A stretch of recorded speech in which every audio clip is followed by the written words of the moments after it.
아침을 시작하는 슬기로운 방법. 오늘 내게 이로운 뉴스. 노영희의 출발 새 아침 슬기로운 인터뷰. 네. 한반도 비핵화를 위한 북미 회담이 난항을 겪고 있습니다. 트럼프 미 대통령이 중국의 시진핑 주석 그리고 일본의 아베 총리와 잇따라 전화회담을 가지기도 했는데요. 어제는 북한이 김정은 국무위원장 주재로 노동당 중앙군사위원회 확대회를 열고 국방력을 강화시키는 문제를 논의했죠. 북한이 준비했다는 크리스마스 선물. 어쨌든 전 세계를 긴장시키고 있는 게 틀림없는데 크리스마스 선물은 기뻐야 되는데 어째 받기 싫어지는 그런 선물이 아닌가 생각이 듭니다. 산타 할아버지가 무슨 선물을 주실지보다 더 예측하기 어려운 이번 북한의 크리스마스 선물, 전문가와 함께 한번 얘기 나눠보겠습니다. 조성열 국가안보전략연구원 자문연구위원과 전화 연결돼 있습니다. 위원님 안녕하세요. 예, 안녕하세요. 위원님 지금 사실 외국에 계신 걸로 알고 있는데 연결 감사합니다. 예. 네, 트럼프 대통령이 지난 주말에 중국과 일본 정상 그리고 이런 사람들하고 같이 전화회담을 가졌지 않습니까? 잇따라서? 네, 그렇습니다. 지난번에 비건 대표가 서울과 도쿄 그리고 베이징을 다녀왔지만 우리가 기대했던 북한과의 접촉이 이루지 못했습니다. 그렇기 때문에 아무런 성과 없이 돌아온 비건 대표를 대신해서 이 트럼프 대통령이 지난 12월 7일 날은 이제 한미 정상 간의 통화가 있었고요. 이번에 이제 시진핑 주석, 그 다음에 아베 총리와 통화를 하면서 이번 문제에 대해서 미국 측이 이제 이 주변국들의 협력을 얻어내려고 하는 이런 노력인 것 같습니다. 그렇군요. 어쨌든 아무래도 미국도 뭔가 조금 긴장하고 있다 이렇게 느낌이 좀 들긴 하는데 지금 좀 전에 왜냐하면 이 북한 같은 경우는 보통 이제 자기네가 내뱉은 말에 대해서는 네. 반드시 그런 건 아닙니다만 대체적으로 이행을 하는 경우가 많았기 때문에 네. 크리스마스 선물이라고 이제 리태성 북한 외무성 미국 담당 부국장 발언이 있었기 때문에 부상에 대한 네. 발언이 있었기 때문에 아무래도 이제 좀 경계하고 주의하고 있는 게 사실입니다. 그렇군요. 그런데 어쨌든 지금 비건이 빈손으로 어쨌든 귀국을 했기 때문에 뭔가 이거 결실을 이뤄내야 된다라고 하는 어떤 좀 압박감 이런 것들 때문에 좀 회담이 이루어지고 있다 이렇게 볼 수 있는 건가요? 예, 그렇습니다. 그러니까 아무래도 그냥 놔뒀을 때는 두 가지 의미가 있는데요. 한편으로는 북한이 도발할 경우에 대한 경고 의미도 있고요. 또 하나는 북한이 이런 이제 위협적인 태도를 보였는데 아무렇지 않고 넘어가 버리면은 또 실제로 북한이 자신들의 체면 때문에 또 이행하는 경우도 있거든요. 네. 그래서 여러 가지 이제 복합적인 것 때문에 어떤 북한의 어떤 발언에 일개 부상의 발언이긴 하지만 그래도 신경 쓰고 또 바라보고 있는 것입니다. 그러니까 이렇게 이제 북한과 관련해서 중국, 러시아가 조금 목소리를 내니까 미국이 그쪽으로 또 시선을 돌리는 것 같고 그러다 보면 우리 정부는 좀 할 일이 없어지게 되는 것 같고. 주도권을 뺏기는 건 아닌가 이런 생각도 조금 들긴 드는데. 그렇게 볼 수는 없고요. 지난번 한미 간에는 이제 한미 워킹 그룹이 있어가지고. 그렇죠. 지난번 비건 대표하고 이도훈 본부장하고 협의를 했고요. 또 네. 이도훈 대표가 우리 이제 정부 고위층 통일부 장관이나 또 대통령을 예방하면서 전반적인 이제 한미 협력은 이루어지고 있고요. 다만 이제 지금은 우리 정부보다는 이제 북한이 미국 정부를 상대로 해서 벌이는 게임이기 때문에 네. 아무래도 판이 북한과 미국 간의 흐름으로 좀 이어지는 사실입니다. 그렇군요. 그리고 또 어제 북한이 김정은 국무위원장 주재로 노동당 중앙군사위원회 확대를 열지 않았습니까?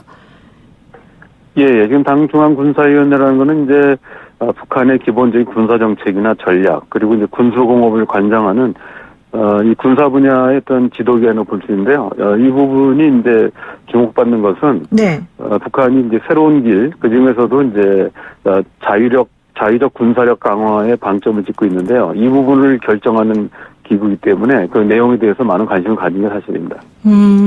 그래서 어쨌든 지금 현재 중러가 대북 제재 완화 논의를 새로 시작하기도 했기 때문에 그리고 또 북한이 그 이후에 확대를 열고 있기 때문에 북한이 새로운 길을 가기 위해서 뭔가 이렇게 삼국, 중러, 북이 미리 좀 얘기하고 있는 건 아니냐 이런 얘기도 나오던데요. 꼭 그렇게 보기는 어렵고요. 중국과 러시아는 이미 작년부터 유엔 안보리 제재에서 부분 해제를 통해서 북한을 대화로 꺼낸다는 얘기를 했었고요. 네. 하지만 그동안에는 이제 미국과 중국 간의 무역 전쟁 때문에 중국이 적극 나서지 못했습니다. 아. 최근에 이제 미중 무역 마찰이 아직 해결된 건 아니지만 봉합 단계 들어가면서 네. 중국과 러시아가 목소리를 내고 있는 것이고 또 이런 목소리 자체는 북한이 이제 도발하지 않을 수 있는 남들은 명분을 북한에 제공하기 위한 측면이 있습니다. 그래서 네. 북한과 미국 간의 이런 갈등 속에서 중국과 러시아의 목소리가 높아지는 것은 이제 두 가지 의미가 있습니다. 한편에는 한반도 문제가 좀 더 복잡해지는 측면이 하나 있고요. 네. 또 하나는 미국과 북한 간의 어떤 군사적 충돌을 좀 완충 역할을 하는 것을 이제 아무래도 우리보다는 중국이라든지 러시아가 유엔 안보리에서 권한이 있기 때문에 네. 그런 중국과 러시아의 개입을 통해서 이 한반도에서의 어떤 극단적인 상황, 파국 상황을 막는데도 또 역할을 하고 있다고 볼 수 있습니다. 그래서 중국과 러시아가 한반도 문제 개입하는 것은 이제 양면손을 띠고 있다 이렇게 볼 수 있습니다. 그렇군요. 그리고 크리스마스 선물을 두고 이걸 ICBM 말하는 거다. 막 이런 얘기 지금 하고 있는데 가능성이 얼마나 있을까요? 예, 저는 뭐 거의 없다고 보고 있고요. 거의 없어요? 왜냐면은, 예, 우선 이제 크리스마스라고 하는 게, 예, 아까 말씀드렸듯이 이제 외무성 부상이 한 발언인데요. 김정은 위원장은 연말까지 시간을 뒀거든요. 네. 다시 말하면 10월 31일까지, 미국한테 시간을 줬는데, 일개 외무성 부상이 일주일 당겨가지고, 크리스마스 날 얘기한 것 가지고 우리가 이제 너무 과민하게 반응할 필요는 없다고 생각합니다. 그렇기 때문에, 북한이 이제 어떤 뭐 전략적 도발을 할 거라고 가능성이 있죠. 만약에 이제 자기가 원하는 시한 내에 도달하지 않을 경우는 그 가능성은 있지만, 그것은 이번 크리스마스라기보다는 이번에 이제 당 중앙 군사위원회 확대회의, 그리고 이제 얼마 안 있어서 개최될 것으로 보이는 당 중앙 전원회의. 네. 이런 부분들이 중요한 결정을 할 것 같고요. 이런 내용들은 이제 아마 10년사에서 발표되고 그 이후에 만약에 북한이 행동을 취하더라도 그 이유가 될 것 같습니다. 그런데 CNN이나 뭐 뉴욕타임즈 이런 보도 외신에 따르면 발사대 준비 상황 같은 것들이 전부 다 위성에 찍혀 있다고도 하고요. 또 이번 주말에 그 미군기가 우리나라 상공을 계속해서 이렇게 정찰하고 그러지 않았습니까? 이런 걸 보게 되면 뭐 좀 너무 안심할 단계는 아니다 이렇게 좀 보여지는데 아닙니까? 예, 그러니까 아무래도 뭐 북한의 고위 간부가 그 크리스마스를 얘기했기 때문에 네. 그런 가능성에 대비해서 계속 정찰하고 있고요. 그러나 지금 뭐 특이의 동향은 나타난 것 같지는 않습니다.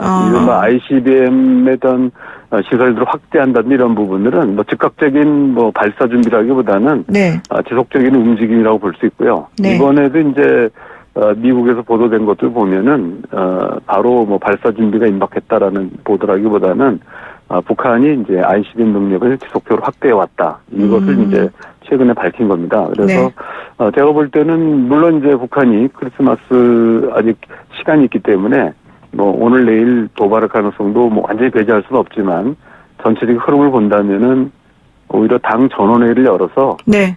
바로 이제 어제 있었던 이제 그 당 군사위원회의 어떤 결정들을 추인하는 형태로 취하면서 그런 내용들이 하나의 이제 도발로 이어지는 하나의 그 내부 근거를 마련하는 게 방점이 찍히지 않았나 생각합니다. 그런데요, 지금 이제 유엔 안보리 결의 중에 하나가 북한 노동자들이 해외에서 외화벌이를 못하게 하기 위해서 귀국시켜라 이런 거 아니었습니까? 그래서 북한 해외 노동자들이 많이 가 있는 중국에서 사실은 이 노동자를 돌려보내야 되는 시한이 왔고, 그래서 유엔 안보리에서 북한과 러시아가 이 노동자 문제 관련해서 이의를 제기한 걸로 알고 있는데, 이게 지금 너무 이 북한이나 이런 쪽에서 보게 되면은 시간이 얼마 없는 상태에서 경제자들이 직접적으로 타격받을 수 있는 상황이잖아요. 이러면은 좀 뭔가 달라지지 않을까요? 변수로서? 예, 그러니까 이제 어제 날짜입니다. 어제 날짜까지 해서 중국에 끝났죠. 5만 명, 예, 그리고 전체적으로 한 10만 명 되는데 실제로 이제 여러 군데에서 철수 움직임 나타나고 있지만 중국은 이제 시간이 촉박하다는 이유로 해서 완전 철수 이루어지지는 않고 있습니다.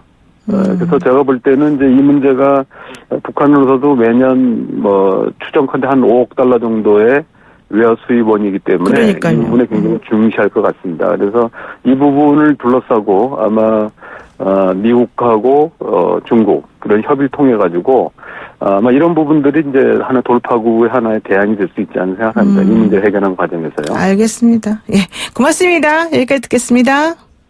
예, 감사합니다. 네, 지금까지 조성열 국가안보전략연구원 자문연구위원과 함께했습니다.